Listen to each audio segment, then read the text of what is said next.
I want to bring the conversation back to the broken criminal justice system that is disproportionately negatively impacting Black and brown people all across this country today. Now, Senator Harris says she's proud of her record as a prosecutor and that she'll be a prosecutor president, but I'm deeply concerned about this record. There are too many examples to cite, but she put over 1,500 people in jail for marijuana violations and then laughed about it when she was asked if she ever smoked marijuana. She blocked evidence.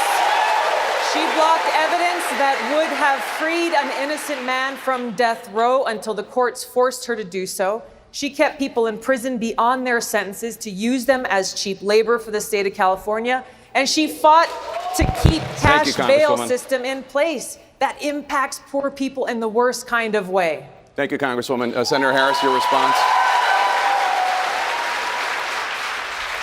As the elected Attorney General of California, I did the work of significantly reforming the criminal justice system of a state of 40 million people, which became a national model for the work that needs to be done. And I am proud of that work.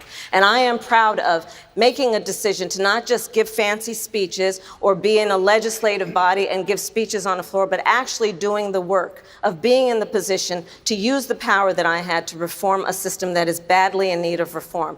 That is why we created initiatives that were about reentering former offenders and getting them counseling. The bottom line is, Senator Harris, when you were in a position to make a difference and an impact in these people's lives, you did not. And worse yet, in the case of those who were on death row, innocent people, you actually blocked evidence from being revealed that would have freed them until you were forced to do so. There is no excuse for that.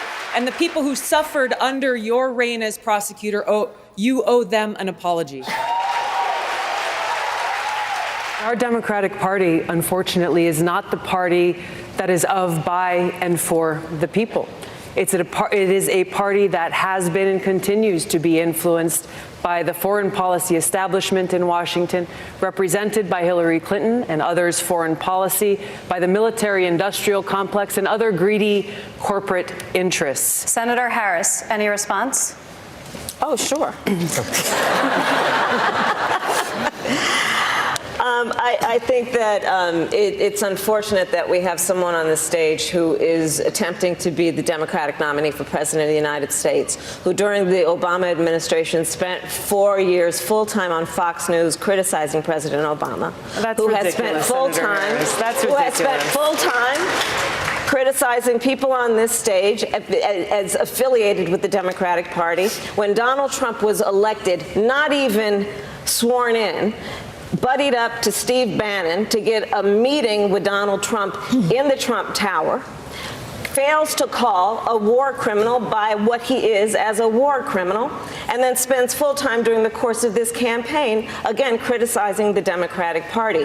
What we need on the stage in November is someone who has the ability to win. And by that, we need someone on that stage who has the ability to go toe-to-toe with Donald Trump, and someone who has the ability to rebuild the Obama coalition and bring the party and the nation together. I believe I am that candidate. Thank you, Senator. Yes. Congresswoman Gabbard, I'll give you a chance to respond. What Senator Harris is doing is unfortunately continuing to traffic in lies and smears and innuendos because she cannot challenge the substance of the argument that I'm making, the leadership and the change that I'm seeking to bring in our foreign policy, which only makes me guess that she will, as president, continue the status quo, continue the Bush-Clinton-Trump foreign policy of regime change wars, which is deeply destructive